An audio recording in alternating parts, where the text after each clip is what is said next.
Hello class 6. I hope you all are taking good care of yourself. Students, as you all know, your exams, second term exams are commencing from 14th December. Okay? And you must have got your timetable also. Right. You have to prepare. Your syllabus will be from assignment 15 to 25. Okay, whatever have been taught during this period, you have to learn them. Okay, the chapters which are covered in these assignments, you have to learn them for your second term exam. Like 15 and 16th assignments were from civics, rural local self-government. This chapter will be coming. 17, 18 and 19 assignments were from Vedic civilization. 20 and 21 assignments were from the rise of kingdoms and republicans. And 22, 23 and 24, these three assignments were from urban local self-government. Then your syllabus for second term exam will be lesson number 2, Vedic civilization. Okay, the Vedic civilization. Lesson number 4, the rise of kingdoms and republicans. Lesson number 1 from civics and lesson number 2. Lesson number 1 and 2 from civics and lesson number 2 and 4 from history. These are the chapters which you have to prepare for your second term exams. Okay. Now let's talk about your assignments. Assignments, you have to send all the assignments right from 1. First assignments to 25th assignments you have to send to me. Okay. Because you will get marks according to your assignments. Out of 25 you will get, okay, and number of assignments you sent, according to that only you will get marks. And 40 marks will be of your second term exam. Okay, you will get 40 marks for your written exam, and 25 marks will be of your assignments, and they are separately you will get marks out of 25 for assignments and out of 40 for your written exams. Okay, we have completed chapter 2 in civics in last week only. So this week I am not starting new chapter. Let's revise the chapters which we have done after half yearly exams. Okay, which chapter we did? The rise of kingdoms and republicans and urban local self-government. Today we are revising these two chapters. The rise of kingdoms and republicans. In this chapter only we read how new kingdoms were established. Okay, first word which came, it was Janpads. Janpad, a place where men kept feet. Okay, Janpad, small territory was called Janpad, while the larger territories were called Mahajanpads. Okay, Mahajanpads and Janpad. Larger than Janpad, were called Mahajanpads. Okay. Now, in this chapter, first question was there. Here you can see, state any two main factors which led to the establishment of Janpads. Students, in this questions you were confused. You have to tell the reasons of establishing Janpads. Okay. Here, Aryans being agriculturists, they settled down and began to cultivate land. First point. Second point, with the growth and expansion of agriculture, their desire to acquire more and more land ended up in quarrels, wars and conquest. Whosoever was winner, and he was the owner of the land. He declared as an owner of the land that time. Okay. And many Janpads were there. After some time, Janpads transformed into large territorial kingdoms known as Mahajanpads. In this way, kings gained importance and kingship became hereditary. These Mahajanpads were republics or monarchies. Republic, when a country is ruled by elected representatives. That time, what do we call republic? India is a republic country because we have elected our representatives. Those who rule in our country, they are elected person.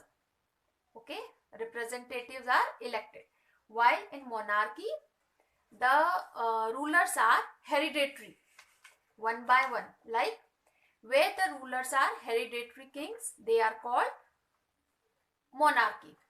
Okay. Now, among all Mahajanpads, the Magadha was the most powerful Mahajanpad. Okay. Causes of the rise of the Magadha kingdom. Causes of the rise of Magadha kingdom. The factors which was responsible for the rise of Magadha kingdom was strategic location, perfect location. Rajgriha, the capital of Magadha, was surrounded by hills, which made it difficult to be conquered.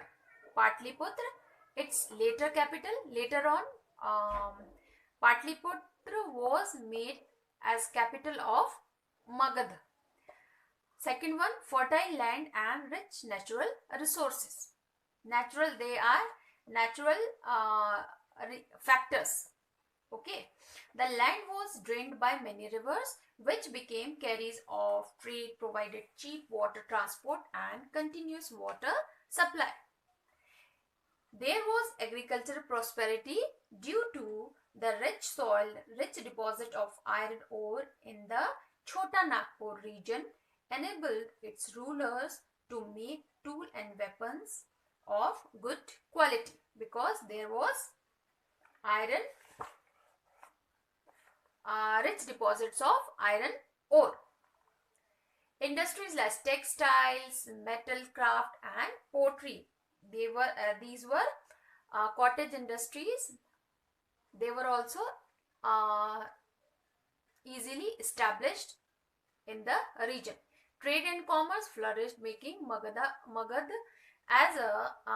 a rich and powerful kingdom.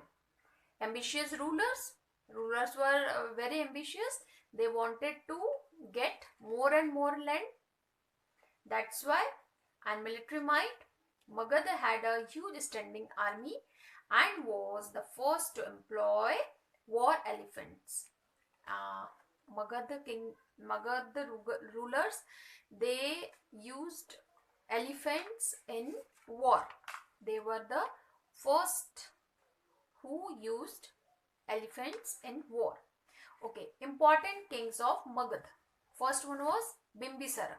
Bimbisara was the founder of Magadha kingdom, and he made Rajgriha as his capital, and he ruled for 52 years.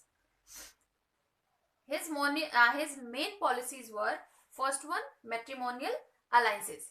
He married the sister of the Kosala king, Prasenjit, who gave him the village of Kashi as dowry, and this strengthened his political position. As a dowry, he got Kashi, and he could strengthen his political position. Conquest. He conquered the less powerful neighboring states. He could conquer those states, those were less powerful. He conquered them easily. He got control of the river port of Champa.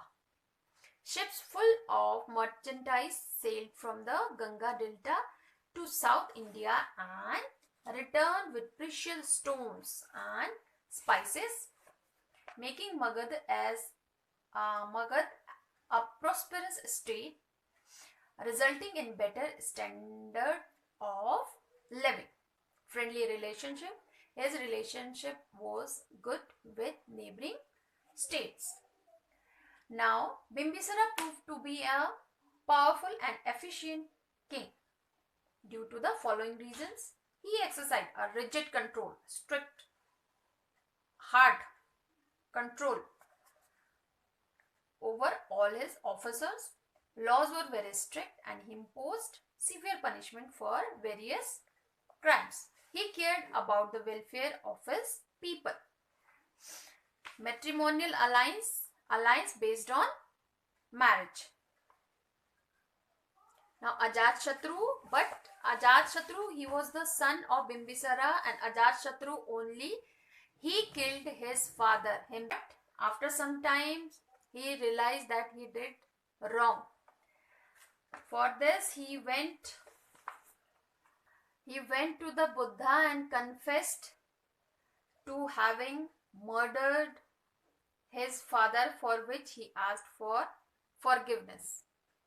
Okay. And he followed the policy of expansion and conquered Kosala, Kashi and Vaishali. One more thing, students were confused. Why why Ajatashatru remembered in the history of Buddhism? Why is Ajatashatru remembered in the history of Buddhism? Because he called the first, answer is here. He called the first Buddhist council in Rajgriha in 487 BC and will be remembered in the history of Buddhism for this. It was the reason. Students have written wrong answer. Successors of Ajatashatru, many successors came after this, but they were not so powerful. That's why the dynasty of Bimbisara was overthrown by Shishunag, the governor of Banaras. He was Shishunag. He was the governor of Banaras and the kingdom, and that Banaras was the part of Magad dynasty. And after some time, Shishunag declared himself as an independent ruler, the last king of Shishunag dynasty. After this, the last king of Shishunag dynasty, Kalaska, was murdered by Mahapadmananda. Kalaska, he was the last king of Shishunag dynasty, and he was killed by Mahapadmananda, who became the ruler of Magadha. And last Nanda king, Dhanananda, he was defeated by Chandragupta Maurya, who became the ruler of Magadha. And last Nanda king, Dhanananda, he was defeated by Chandragupta Maurya. The coins. The feature of the coins of features of the coins of Magadha period. The coins of this period were crude pieces of silver and copper with a design punched on them. You can see over here with the design punched on them. These coins were manufactured with the help of special technique. These two were the features of the coins of the Magadha period. Political structure in the kingdom, the position of the king. The king was ruled by, the kingdom was ruled by the king. The form of the government was hereditary monarchy. The king was all powerful and important. He was treated like a god and lived in a beautiful palace. And administration, a council of advisors helped the king to rule the land, to rule the kingdom. Okay, now the life during Magadhan ascendancy, village, most of the people lived in village and the main occupation was farming. Each village had a headman known as Gramini, who was the link between the villagers and the king. Town, the birth of towns and cities was an important feature of this period, and the people living in these cities were more civilized.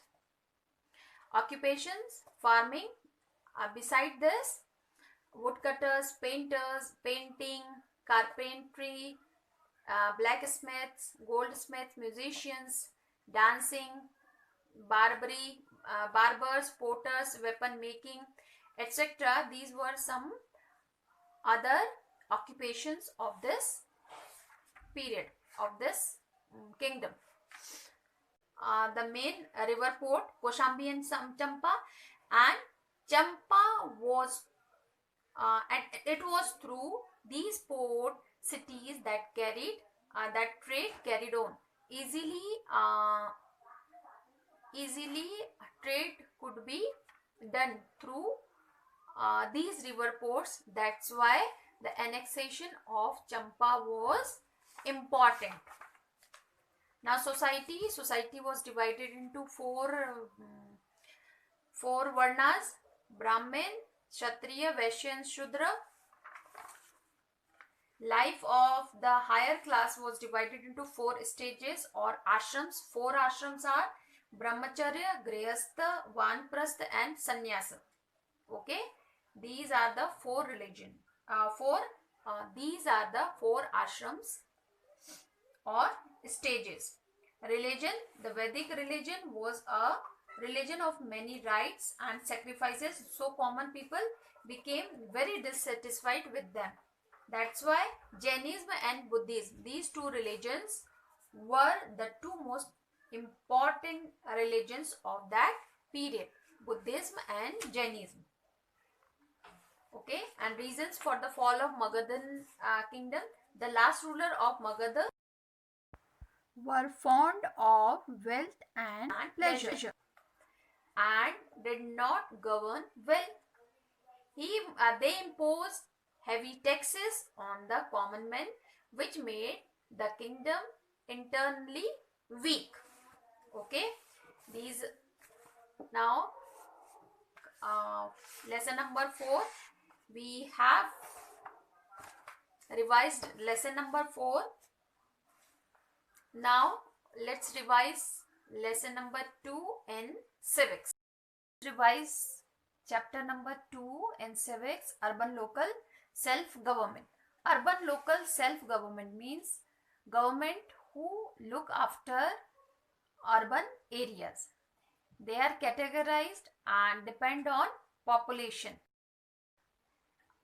Towns, which are called towns, those are transformed from village to cities. They are called towns. Okay, areas which are in the process of changing from rural to urban centers are called towns. And for looking after towns, which self-government work over there? Nagar Panchayat. Nagar Panchayat is the smallest unit of urban population. Areas which are in the process of changing from rural to urban centers are known as towns. Generally, a town is bigger than village but smaller than a city. The members of Nagar Panchayat are elected by voters of the region. Members must be at least 21 years of age. Now main functions of Nagar Panchayat. It keeps record of births and death. It provides civic amenities like safe drinking water, electricity, etc.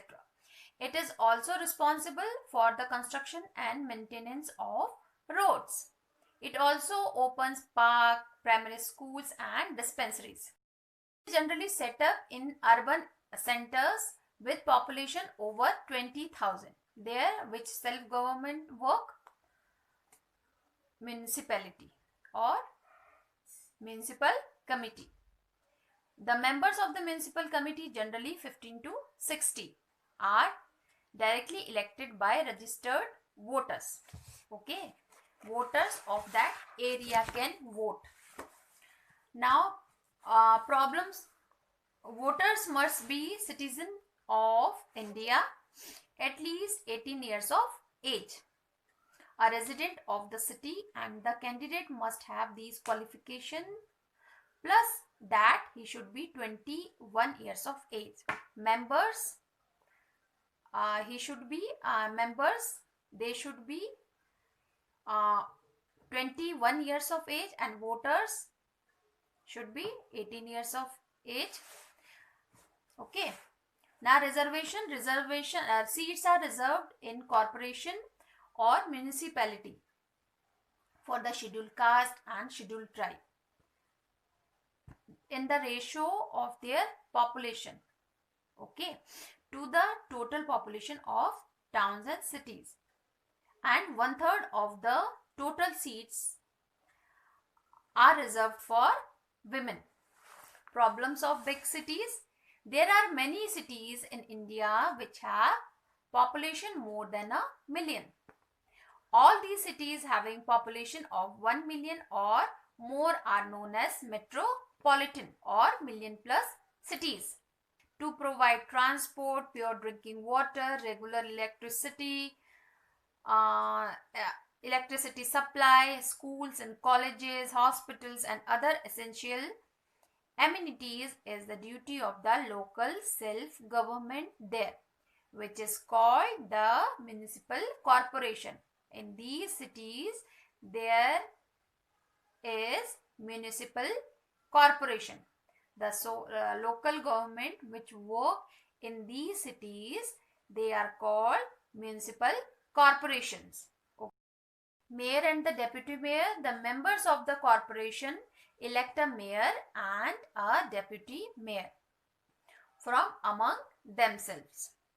But sometimes mayors are also elected by the voters. Permanent officials and staff to control the working of the corporation. The state governments appoint team of officers. They include first of all commissioner, who is the highest official. He is usually an IAS. Tell me the full form of IAS. Indian Administrative Service, and IPS, Indian Police Service. Besides the commissioner, there is health officer who look after the hospital and the dispensaries of the corporation. He also supervises the sewage disposal, insect control and the supply of clean drinking water.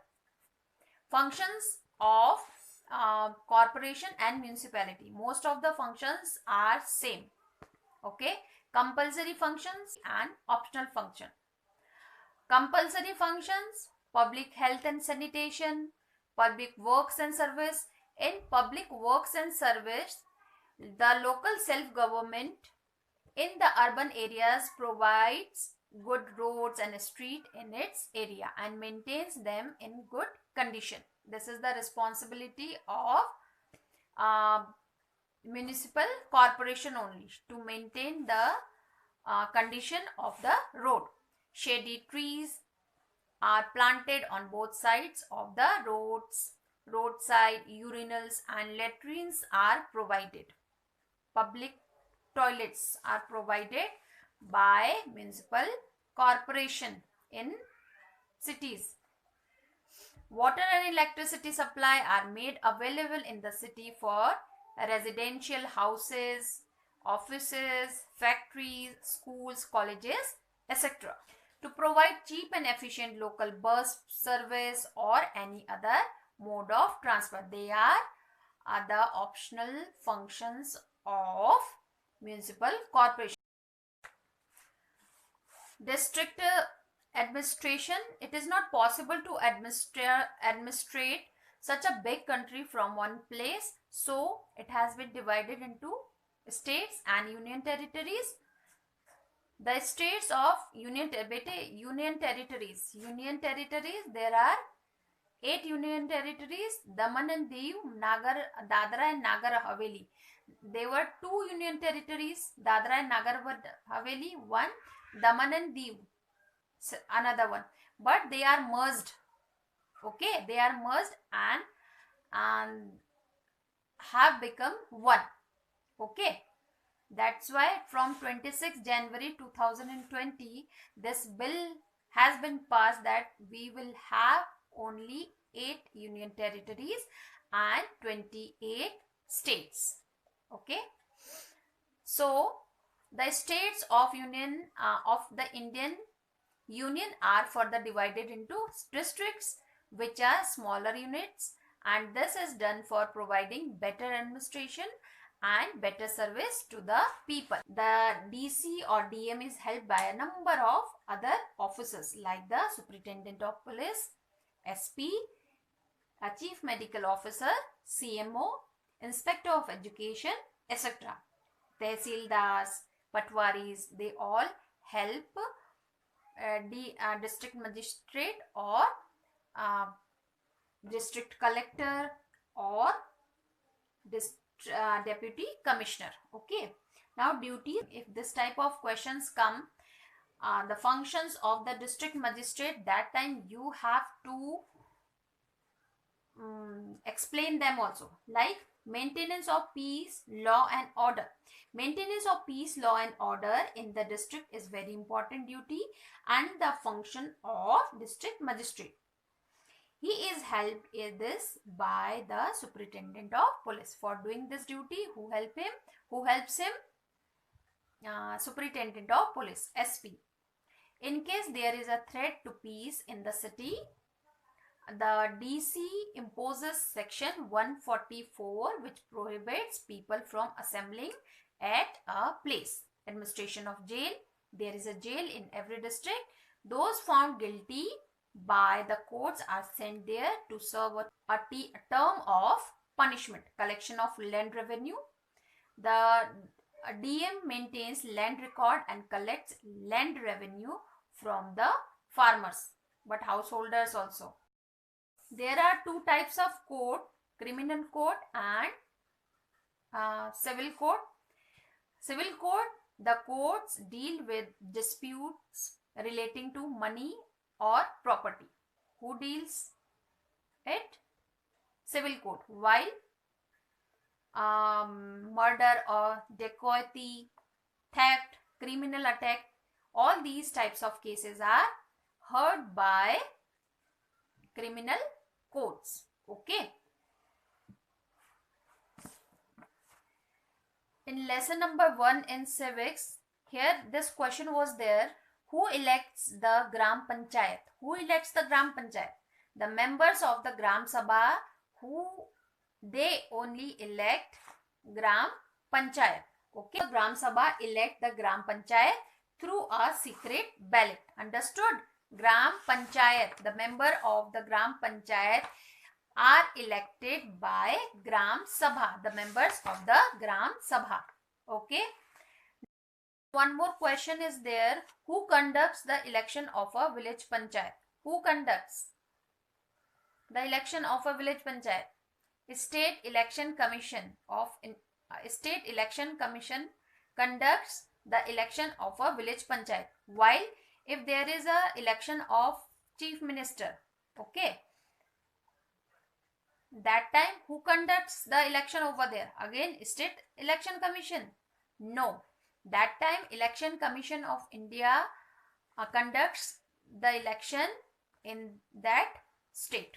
Okay, I have tried to cover up the syllabus. Now you know your syllabus. Send your assignments regularly, because you have to send 25 assignments. Students, those have not sent assignments of before half yearly exam, they have to send them also. 1 to 19, many students have not sent. Okay, 1 to 19 assignments I have not received. That's all for the day. Do well in exam. Best of luck and send assignments regularly. Bye bye.